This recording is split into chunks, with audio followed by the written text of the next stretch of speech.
The Obedience Lawyers Forum has filed a suit before the Federal High Court in Abuja seeking an order directing the federal government and security agencies to provide adequate protection for the NDC presidential candidate Peter Obi over alleged threats to his life. Filed under the Fundamental Rights Enforcement Procedure rules, the suit names President Bola Ahmed Tinubu, the Attorney General of the Federation, the Inspector General of Police, the Director General of the Department of State Services, the Commander General of the Nigeria Security and Civil Defense Corps (NSCDC), and Edo State's Governor Monday Okebolo as respondents. Addressing journalists after filing the suit, the convener of the Obedience Lawyers Forum, Okere Kingdom Nnamdi, said the legal action was prompted by concerns over Obi's safety. He said the application seeks a court order compelling the government and relevant security agencies to ensure adequate security for the NDC presidential candidate.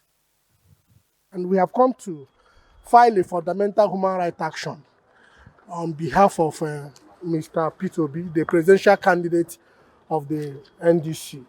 And this fundamental human rights action is brought pursuant to paragraph 3E of the Fundamental Human Rights Enforcement Procedure Rule.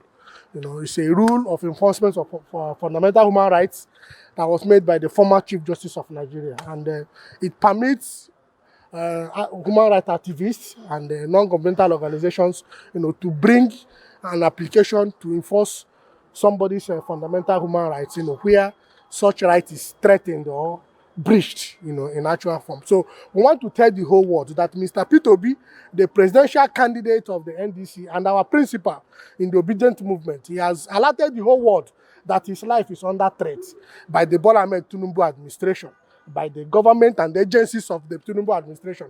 And we are here simple. We have come to court to enforce his fundamental right, and we are praying that he should be provided adequate security. He does not have such right.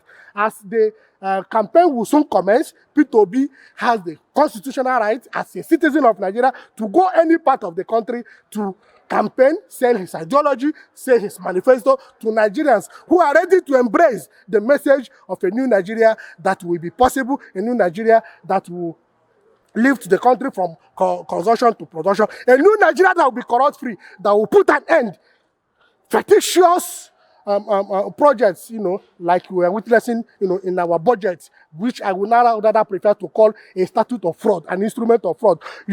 Majority members of the National Assembly conniving with the executive arm, to insert fake projects, into our national budget and continue to embezzle our common resources while the people continue to suffer. That is why we have approached the court, for the court to assert the constitutional right of Mr. Peter Obi to be given adequate security. We are saying that the president is the